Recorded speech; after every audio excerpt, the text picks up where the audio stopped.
Part 8। समय। आदमी 3 प्रकार के होते हैं। समय पर घर पर ना मिलने वाले, समय पर किसी के घर ना जाने वाले और ना ही समय पर किसी के घर पर मिलने वाले। इसके बाद कुछ मुट्ठी भर जीवधारी बचते हैं जो समय पर घर पर मिलते हैं और समय पर दूसरे के घर भी जाते हैं। सज्जनतावश हम उन्हें भी आदमी कह देते हैं। ये असल में टाइम पीस है। ये घर में रहेंगे तो टाइम पीस देखते रहेंगे और बाहर होंगे तो हाथ घड़ी देखते रहेंगे। उन्हें हम बर्दाश्त कर लेते हैं, इसलिए इनकी चर्चा करना व्यर्थ है। चर्चा उनकी करनी है जिन्होंने सुबह 8 बजे घर पर मिलने का वादा किया था, पर वे घर पर नहीं हैं। हम उनका बैठक में इंतजार कर रहे हैं। बड़ा लड़का शिष्टता का निर्वाह करने के लिए बैठा हुआ कोई किताब पढ़ रहा है। वह बीच बीच में आँख की कोर से हमें देख लेता है कि हम उठने की तैयारी कर रहे हैं या नहीं। हम तनाव कम करने के लिए उससे उसकी पढ़ाई के बारे में पूछ लेते हैं, खेल के बारे में बात कर लेते हैं। वह हमारे बड़े सवालों का छोटा सा जवाब देता है और हमें लगता है कि हम बच्चे हैं और बुजुर्ग के सामने बचकानी बकबक कर रहे हैं। समाचार पढ़कर विज्ञापन पढ़ने लगते हैं। बीच बीच में पूछ लेते हैं कहाँ गए हैं। वह जवाब देता है पता नहीं। कब तक आएंगे? पता नहीं। कुछ कह गए थे? कुछ नहीं। हम फिर अखबार देखने लगते हैं। ज़रूरी काम है। भीतर औरतें परेशान हैं। उनका बाहर स्वतंत्रता से निकलना बंद है। पास ही दरवाज़ा है। भीतर से औरतों की बातें सुनाई पड़ती हैं। यह अच्छा है, सवेरे से आकर बैठ गया है, उठने का नाम ही नहीं लेता। अरे कह दिया कि घर पर नहीं है तो जाता क्यों नहीं है? है कौन ये? अरे वही है, क्या नाम है उनका? कुछ काम धाम है नहीं तो यहाँ बैठे वहाँ बैठे। पर इनकी भी तो आदत है कि जिस से कह देते हैं कि घर आना, हमारा चेहरा लाल हो जाता है। कान की लोरियाँ जलने लगती हैं। मगर हमें ज़रूरी काम है। आखिर हम उठते हैं, लड़के से कहते हैं अच्छा अब हम जाते हैं, कह देना कि हम आए थे। लड़का बहुत कम खुश होकर नमस्ते करता है और हमें विदा कर लेता है। शाम तक वे कहीं मिल जाते हैं तो चौंक कर कहते हैं अरे मैं तो भूल ही गया, तुम्हें बड़ी परेशानी हुई होगी ना, मुझे सख्त अफसोस है। अच्छा कल 8 बजे आ जाओ, मैं तुम्हारा इंतज़ार करूँगा। दूसरे दिन 8 बजे फिर पहुँचते हैं। बड़ा लड़का फाटक पर आकर हमारे पूछने से पहले ही कह देता है वे घर में नहीं हैं। कहाँ गए हैं? पता नहीं। कब तक लौटेंगे? पता नहीं। कुछ कह गए हैं? कुछ नहीं। वह फाटक तक इसलिए भागता आया है कि हम वहीं से लौट जाएं, पर हमें काम है और हम खुद फाटक खोलकर भीतर आ जाते हैं। छोटा लड़का हमें देखकर दरवाजे से चिल्लाता हुआ भीतर भागता है। ओ अम्मा, वह फिर आ गया। हम बैठक में बैठ जाते हैं। बड़ा लड़का किताब पढ़ने लगता है। हम कल का अखबार पढ़ने लगते हैं। लड़का मुंह छिपाकर हंसता है। छोटे बच्चे दरवाजे पर आकर हमें देख जाते हैं। भीतर औरतों की बातचीत सुनाई देती है। लो, वह तो फिर से आकर बैठ गया। बड़ा मट्ठर आदमी है। कह दिया कि आदमी घर पर नहीं तो जाकर अपना काम धाम क्यों नहीं देखता। कुछ काम धाम हो तो देखे। सब हंसती हैं। छोटा लड़का सारे परिवार की भावना समझकर दरवाजे पर आकर कहता है ए पापा बाहर गए हैं। हम अनसुना करते हैं। लड़का फिर कहता है पापा बाहर गए हैं। बड़ा लड़का उसे अनुचित समझाता है। वह उसे डांटता है ए मुन्ने भाग यहाँ से, चुप। छोटा लड़का भाग जाता है मगर फिर आता है। पापा बाहर गए हैं। ए मुन्ने चुप, चाटा खाएगा। मुन्ने को अब इस खेल में मज़ा आने लगा है। दरवाजे पर आकर बार बार कहता है पापा बाहर गए हैं। बड़ा लड़का उसे डांटता है तो वह खिलखिलाकर ताली बजाता हुआ भीतर भाग जाता है। फिर आता है। हम उठते हैं, कहते हैं पता नहीं वे कब आएंगे। अच्छा हम चलते हैं। बड़ा लड़का बहुत खुश होता है। जब फाटक बंद करने के लिए हम मुड़ते हैं तो देखते हैं कि लगभग सारा परिवार खिड़की और दरवाजे पर है और बड़ी दिलचस्पी से हमें जाते देख रहा है। इतनी तपस्या के बाद अगर वे कभी घर पर मिल गए तो लगता है कि भगवान को पा लिया। जो लोग समय तय करके भी घर पर नहीं मिलते हैं वे मुझे भगवान के एजेंट मालूम होते हैं।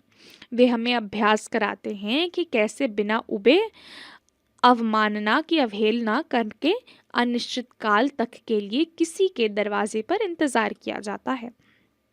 भगवान के दरवाजे पर तो कोई जन्म इंतजार करना पड़ता है। अगर उधर कुछ अभ्यास हो गया तो उधर आसानी पड़ेगी।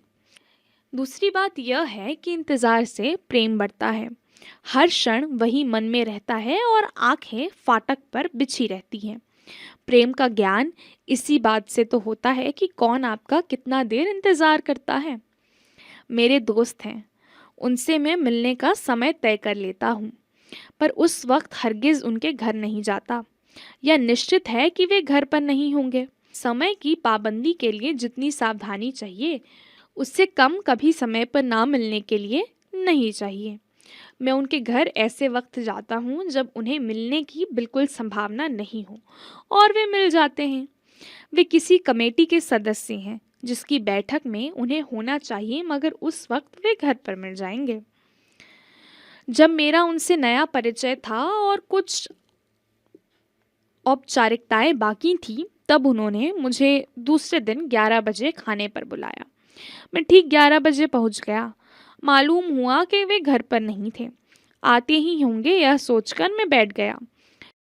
12 बज गए तो मैंने उनके लड़के से पूछा, कहाँ गए हैं? उसने कहा, कुछ पता नहीं है। कब आएंगे? कुछ बता गए हैं? नहीं। मैं बैठा रहा जब तक 1 बज गया। तब लड़के ने कहा, आपको कुछ ज़रूरी काम होगा। मैं उसे कैसे बताता कि क्या काम है। मैं अलबत्ता इतना समझ गया कि इस परिवार में मेरे लिए भोजन का कोई प्रबंध नहीं है। मैं थोड़ी देर और बैठकर उठ गया। शाम को मुझे मालूम हुआ कि जब मैं उनके घर बैठा था तब वे खुद दूसरे के घर भोजन कर रहे थे। मुझे मिले तो बहुत दुखी हुए। कहने लगे, अरे बड़ी गलती हो गई, मैं भूल ही गया, फलां के यहाँ बैठा था, उन्होंने बहुत जोर दिया तो मैंने वहीं खाना खा लिया। अच्छा, अब कल ज़रूर आ जाना। कई सालों के उनके साथ के अनुभवों से मैंने सावधानी की दीवार अपने आसपास खड़ी कर ली थी। वे जिस वक्त घर पर मिलने का वादा करते उस वक्त में कभी नहीं जाता, और जब वे मेरे घर आने की बात तय करते तब मैं बेखटके बाहर घूमता। मुझे विश्वास था वे उस वक्त नहीं आएंगे। उन्होंने शाम को 7 बजे आने का कहा तो सुबह 8 बजे तक भी आ सकते हैं। वे घर से इधर आने के लिए ही निकलेंगे, पर रास्ते में जो मिल जाएगा उसी के हो जाएंगे। उससे बातें करने लगेंगे, उसके घर चले जाएंगे, वहाँ खाना खा लेंगे और तब उन्हें याद आएगा कि किसी से मिलने का वक्त तय किया था। वे हड़बड़ाकर भागेंगे, पर रास्ते में कोई मिल गया तो उसी के साथ हो लेंगे। लेकिन कई सालों बाद मेरी सावधानी की दीवार फिर टूटी। हमारे एक मित्र का तबादला हो गया। मित्र से उनके भी अच्छे संबंध थे। मिले तो भावुक हो उठे। अरे अब ना जाने कब मिलना होता है, इतनी दूर चले जाओगे, कब जा रहे हो? मित्र ने तारीख बताई। वे बोले, तो कल शाम को हमारे साथ भोजन करो, तुम और परसाई दोनों आ जाओ। देखो भूलना मत, मैं राह देखूंगा। मेरे मन में खटका तो हुआ, पर वह भावुकता और आत्मीयता के सामने मैं भी गाफिल हो गया। दूसरे दिन शाम को हम उनके घर पहुंच गए। वे घर पर नहीं थे। हम दोनों अब सचेत हो गए। मित्र ने कहा, यार उन्हें जानते हुए भी तुमने कल हाँ कह दिया। मैंने कहा, निमंत्रण तो तुम्हारा था, मैं बाधक क्यों बनता? उसने कहा, लेकिन हम आ क्यों गए? हाँ कह देते पर आते नहीं। मैंने कहा, पर उन्होंने भोजन का प्रबंध करवा लिया हो तो फिर ना आना कितना बुरा होता। उसने कहा, कहाँ प्रबंध करवाया होगा यार, लड़के से पूछ लो ना। मैंने लड़के से पूछा, क्यों, वे कुछ कह गए हैं? वह बोला, जी नहीं, वे तो कुछ नहीं कह गए हैं। हमने एक दूसरे की तरफ देखा और उठ खड़े हुए। रास्ते में किसी ने बताया कि वे अमुक जगह बैठे हैं। हम वहाँ पहुँचे। इसके पहले कि मैं उनसे शिकायत करूँ, वे उस मित्र से बोले, तो कब जा रहे हो? देखो भाई, जाने से पहले हमारे साथ भोजन ज़रूर करना। बोलो, कब आ रहे हो? कल शाम को ही आ जाओ। वे इस तरह बोले जैसे उन्हें तबादले का समाचार अभी मिला है। अब हम पूरी तरह रक्षा के लिए तैयार थे। मित्र ने कहा, आजकल मेरा बिल्कुल अनिश्चित है, इसलिए समय तय करना ठीक नहीं होगा। मैं किसी भी दिन आ जाऊंगा। वे बोले, हाँ हाँ, कभी भी आ जाओ, तुम्हारा ही तो घर है और मैं तो हमेशा घर पर ही रहता हूँ। ऐसे लोगों की निंदा भी होती है कि वे समय का कोई ध्यान नहीं रखते और अपना तथा दूसरों का वक्त खराब करते हैं।